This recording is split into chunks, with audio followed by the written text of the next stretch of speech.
আমার ছোট খুদে বন্ধুরা, তোমরা কেমন আছো? আশা করি ভালো আছো সবাই। আমি অভিজিৎ বিশ্বাস, স্কুল টপারের একজন সদস্য। আজকে চলে এসেছি নতুন একটা টপিক নিয়ে, যেখানে রয়েছে কি শব্দ আর পদ, বাংলা ব্যাকরণের একটা অংশ।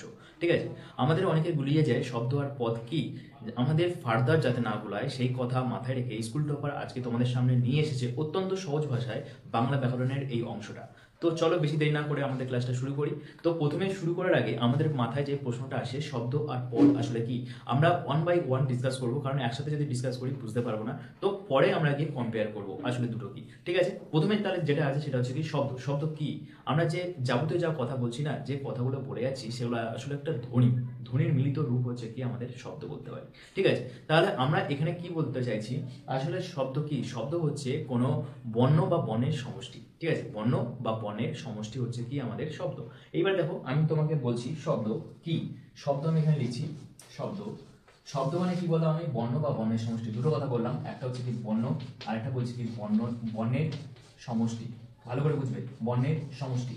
এই যে সমষ্টি কথাটা বললাম, তার মানে এখানে কি আছে, অনেকগুলো বর্ণ একসাথে রয়েছে, অবশ্যই রয়েছে। তাহলে বর্ণ যদি হয়, একটা বর্ণ আমি দিলাম খ, এর অর্থ কি হতে পারে, কোনো অর্থ কি আছে জানি না আমি। খ মানে কি হতে পারে আমি জানি না। তো বর্ণের সমষ্টি, বর্ণের সমষ্টি আমি একটা দিচ্ছি, দেখা গেলো বই। ঠিক আছে, আমি ধরো বই না লিখে আমি লিখছি হর্ষই ব, তাহলে তুমি বলো এটাও তো একটা বর্ণের সমষ্টি, এর কি কোনো অর্থ আছে? তাহলে কি শব্দ আমি বলতে পারি শুধু শব্দ?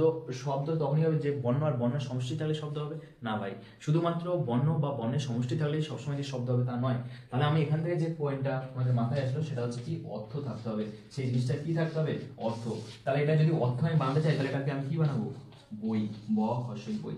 বলতে পারলাম। তাহলে আমি যদি শব্দ কি আসলে বলতে চাই, তাহলে আমরা বলতে পারি কি, অর্থযুক্ত অর্থযুক্ত অর্থযুক্ত বর্ণ বা বর্ণের সমষ্টিকে বলা হয় শব্দ। ঠিক আছে, তাহলে আমরা শব্দকে কি বললাম, শব্দ বললাম কি, অর্থযুক্ত বর্ণ বা বর্ণ সমষ্টি হচ্ছে কি আমাদের শব্দ। এইবারে শব্দ তো আমরা বুঝতে পারলাম শব্দটা আসলে কি। এবারে আমরা পরের পোর্শনে যাব, সেটা হচ্ছে কি শব্দের শ্রেণীবিভাগ। শব্দকে আমরা প্রধানত দুটো ভাগে ভাগ করেছি, সেটা কি সেটা আমরা দেখবো এবারে। আমরা শব্দকে দুটো ভাগে ভাঙতে পারি। শব্দকে দুটো ভাগে ভাঙছি, একটা হচ্ছে কি ধাতু শব্দ, আর একটা হচ্ছে কি নাম শব্দ। ধাতু শব্দ মানে কি জানো, ধাতু মানে যে শব্দের দ্বারা কোনো কাজ করা বোঝায়। ঠিক আছে, তাহলে ধাতু শব্দ কি হবে, যে শব্দের মাধ্যমে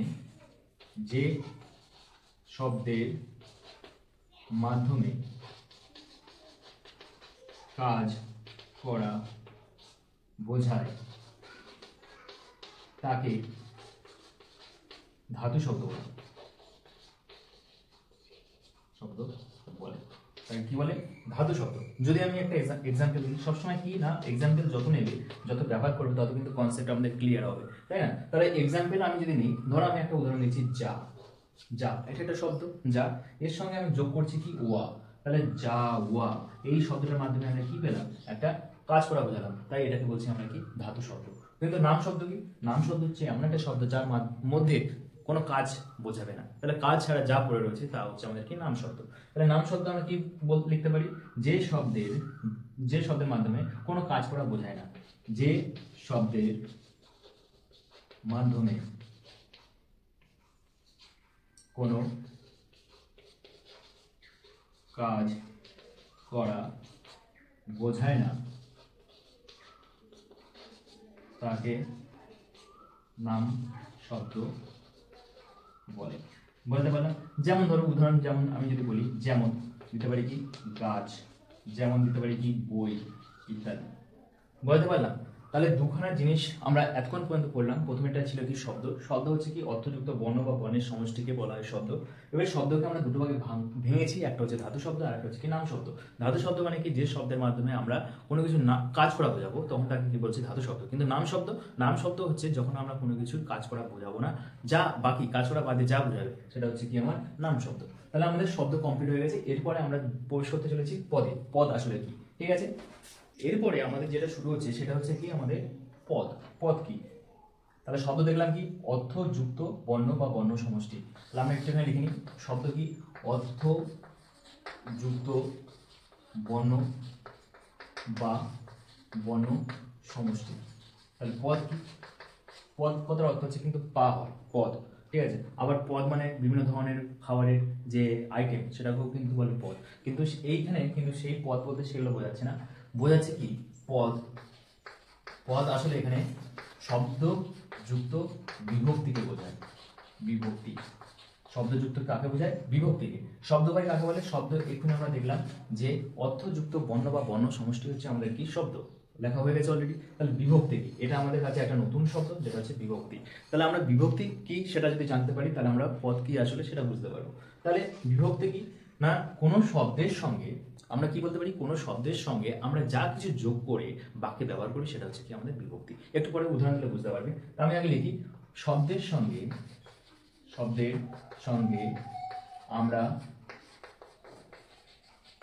যা যোগ করে বাক্যে ব্যবহার করি তাকে বিভক্তি বলে।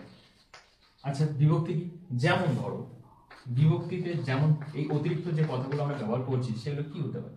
যেমন এ, যেমন এ, যেমন তে, যেমন কে, যেমন অন্তস্থ, যেমন র ইত্যাদি। ঠিক আছে, প্রত্যেকটার একটা করে উদাহরণ আমরা দেখবো। এ দিয়ে যদি আমরা করি তাহলে আমরা কি বলতে পারি? বনে, বনে, তাহলে বন যুক্ত আমার এ, বনে। ঠিক আছে, তারপরে কি বলছে? এ, এ কি হতে পারে? বাঘে, বাঘে মামা হলো শিয়াল, তাহলে বাঘে, বাঘ যুক্ত এ, বাঘে। ঠিক আছে, তারপরে বলছি কি? তে, আমি উদাহরণ দিচ্ছি কি? গাড়িতে, তাহলে কি বলছি? গাড়ি যুক্ত তে, গাড়িতে। ঠিক আছে, বোঝা যাচ্ছে? কে, যদি আমরা কে এর একটা উদাহরণ দেখি তাহলে আমরা বলতে পারি কি? ঠিক আছে, একজনের নাম মধু কে, তাহলে মধু যুক্ত কে। তাহলে এগুলো কিন্তু সব বিভক্তি। বিভক্তি কেন? এই যে প্রথমে যে আচ্ছা কে হলো অন্তস্থা র, তাই তো? অন্তস্থা, অন্তস্থা দিয়ে যদি আমরা একটা লিখি তাহলে এখানে আমি লিখছি আমার ঘুরছে না বলে অন্তস্থা দিয়ে যদি লিখতে পারি কি? বাসায়, বাসায় মানে কি? বাড়িতে। বাংলাদেশে একটা ভাষায় বাংলাদেশে বাড়িকে বলা হয় কি? বাসা। ঠিক আছে, পাখির বাসা। তো বাসায়, বাসা যুক্ত অন্তস্থ, বাসায়। তারপরে আছে কি? র, তাই তো? তাহলে আমরা বলছি কি? র, তাহলে আমি কি বলছি? বাবার, আমার বাবার নাম, তাহলে বাবা যুক্ত র, বাবা যুক্ত র, বাবার। ঠিক আছে, তাহলে এটা কেন আমরা বলছি যে এটা পদ? কারণ কি দেখো, এই যে মধু এটা কিন্তু আমার একটা শব্দ, কিন্তু এই যে কে এটা হচ্ছে আমার কি? বিভক্তি, বিভক্তি, তাই না? সে না, আমি বলছি কি শব্দ যুক্ত বিভক্তি কি হচ্ছে আমার? পদ। তাহলে পদের সংজ্ঞা আমরা যদি দিতে চাই তাহলে অথবা আমরা লিখতে পারি কি? পদ কাকে বলে? শব্দের সঙ্গে বিভক্তি যুক্ত হলে তাকে পদ বলে। বুঝতে পারলাম? তাহলে পদ কি? শব্দের সঙ্গে বিভক্তি যুক্ত হলে তখন তাকে পদ বলে। তাহলে আমাদের কাছে কনসেপ্ট পুরো ক্লিয়ার, শব্দ কাকে বলে আর পদ কাকে বলে। ক্লিয়ার? ঠিক আছে, এরপরে যেটা আছে সেটা হচ্ছে কি? বিভক্তি সম্পর্কে আমাদের কয়েকটা এক্সট্রা ইনফরমেশন জেনে রাখতে হবে। সেটা হচ্ছে বিভক্তি তো এখানে লিখলাম, এর সম্পর্কে কয়েকটা নোট সেকশনের মধ্যে আমরা লিখবো। নোট সেকশনের মধ্যে প্রথম যে পয়েন্ট আমরা লিখতে পারি, বলতে পারি কি? বিভক্তি কখনো চোখে দেখা যায়, আবার বিভক্তি কখনো চোখে কখনো আবার দেখা যায় না। যখন দেখা যায় না তখন তাকে কি বলে জানো? শূন্য বিভক্তি। যায় না, তাহলে আমরা লিখতে পারি কি? যখন, পরের যে পয়েন্টটা সেটা লিখতে পারি, যখন দেখা যায় না তখন তাকে শূন্য বিভক্তি বলে, শূন্য বিভক্তি বলে। একটু পরে এটা আমরা ক্লিয়ার করে রাখবো কনসেপ্ট, কোনো কনসেপ্ট আমাদের যাতে বুঝতে অসুবিধা না হয় সব ব্যবস্থা করা আছে। শুধু এইটুকুনি জেনে রাখো, এখানে আমরা যখন আরো ফার্দার এক্সাম্পল করবো সেই সময় এটা ক্লিয়ার হয়ে যাবে।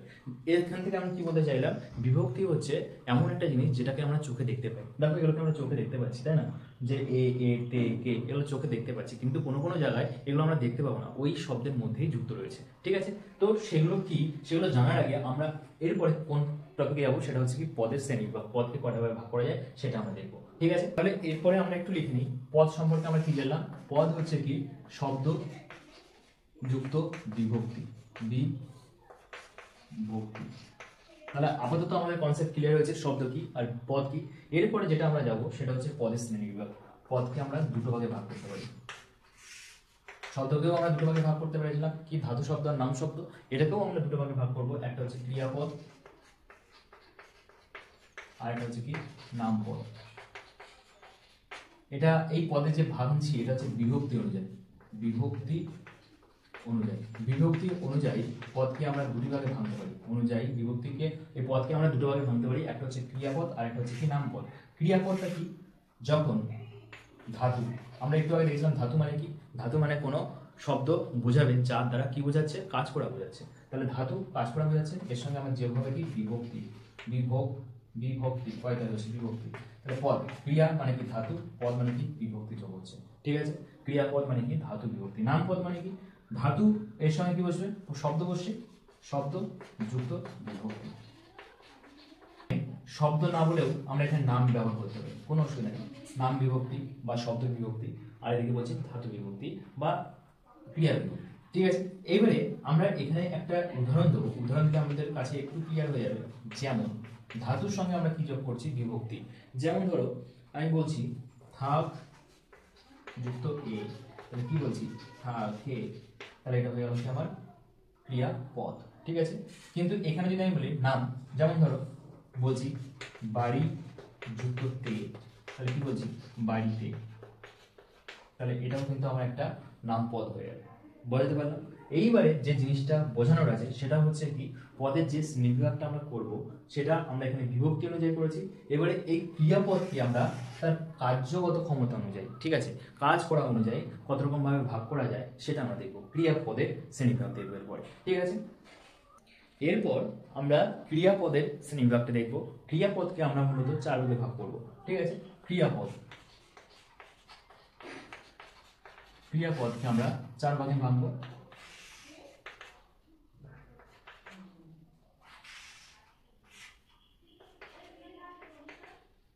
এই একটা ভাগ, এই একটা ভাগ, এই একটা ভাগ, এই একটা ভাগ।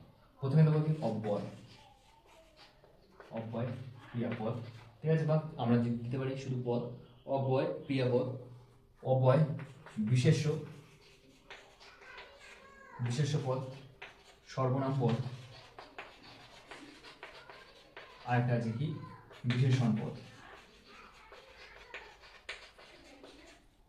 তোমাদের বইতে এর থেকে শুধু কোশ্চেন আছে, কোনটা না তোমাদের যে মেন বুক, যে মেন পার্টটা আছে বই, যে গল্প বই আছে সেখানে শুধু এখান থেকেই বই আছে, এই প্রশ্ন আছে, ঠিক আছে। অব্যয় পদ বলতে কি বোঝায়, আমরা এক এক করে প্রতিটা জিনিস সম্পর্কে জানবো। অব্যয় পদ হচ্ছে যার কোনো পরিবর্তন নেই, যার কোনো পরিবর্তন নেই, ঠিক আছে। একই রকম ভাবে কোনো পরিবর্তন হবে না।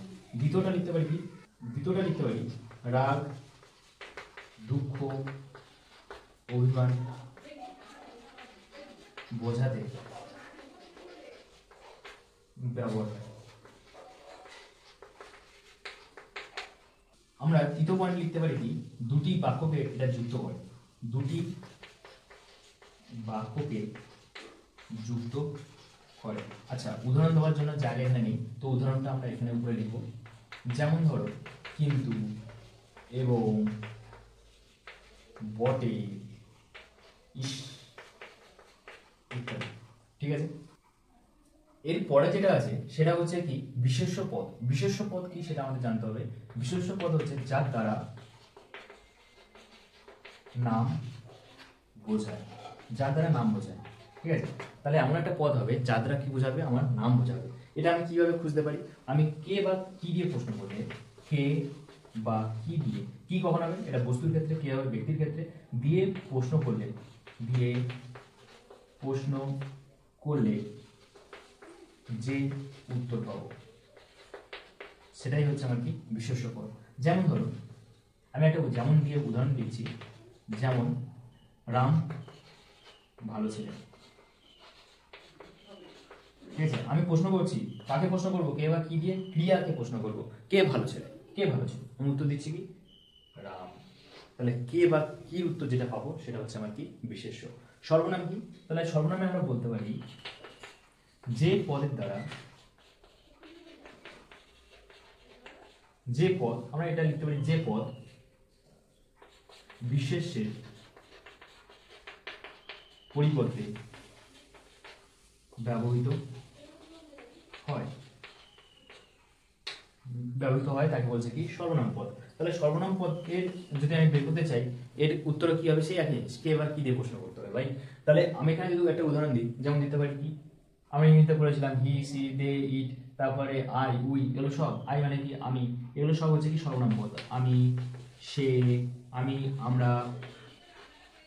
আমরা, তারপরে তুমি, তুই, আপনি, এগুলো সব, তারপরে সে, তারা, আরো আছে কি ইহা, এইগুলো, ঠিক আছে, এগুলো আছে কি আমাদের সর্বনাম পদ। কিন্তু বিশেষণ পদ কি? বিশেষণ পদ হচ্ছে যে পদের দ্বারা আমরা বিশেষ্য সম্পর্কে কিছু জানতে পারি, বিশেষ্যের দোষ গুণ অবস্থা যার সম্পর্কে জানতে পারি, সেটা হচ্ছে কি আমাদের বিশেষণ পদ।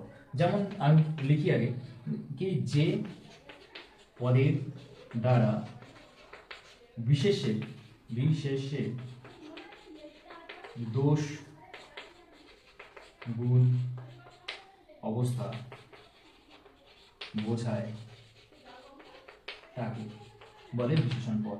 এর যদি আমরা একে, আমি কিভাবে খুঁজবো বাক্যের মধ্যে? কেমন দিয়ে প্রশ্ন করবো ভাই, কেমন। আমি বলছি কি রাম খুব ভালো ছেলে। আমি এবারে প্রশ্ন করছি রাম কেমন ছেলে? খুব ভালো ছেলে। আমি বলছি রাম কেমন ছেলে? খুব ভালো। এই যে খুবটা ব্যবহার করলাম, সেটা এই ভালো ছেলে আমি যে ব্যবহার করলাম ভালো, এই ভালো কথাটা হচ্ছে আমার কি বিশেষণ। রাম কেমন ছেলে? ভালো ছেলে, তাই না? তাহলে রাম কি ছেলে? ভালো ছেলে। ভালোটা হচ্ছে কি আমার বিশেষণ। বিশেষণ কি বলছে?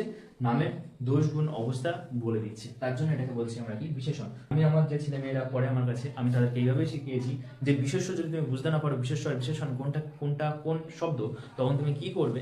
তার সঙ্গে একটা বাক্য রচনা করে নাও। ধরো আমাকে বলে দিয়েছে অন্ধকার, আমি বাক্য রচনা করছি এই ঘরটা খুব অন্ধকার, এই ঘরটা অন্ধকার। তাহলে ঘরটা কেমন দিয়ে প্রশ্ন করছি ভাই, কেমন দিয়ে প্রশ্ন করলে হয়ে যাবে কি বিশেষণ। আমি বলছি রাজু আমার ভালো বন্ধু, তাহলে কে আমার ভালো বন্ধু? কে দিয়ে প্রশ্ন করছি ভাই, হয়ে গেছে কি বিশেষ্য।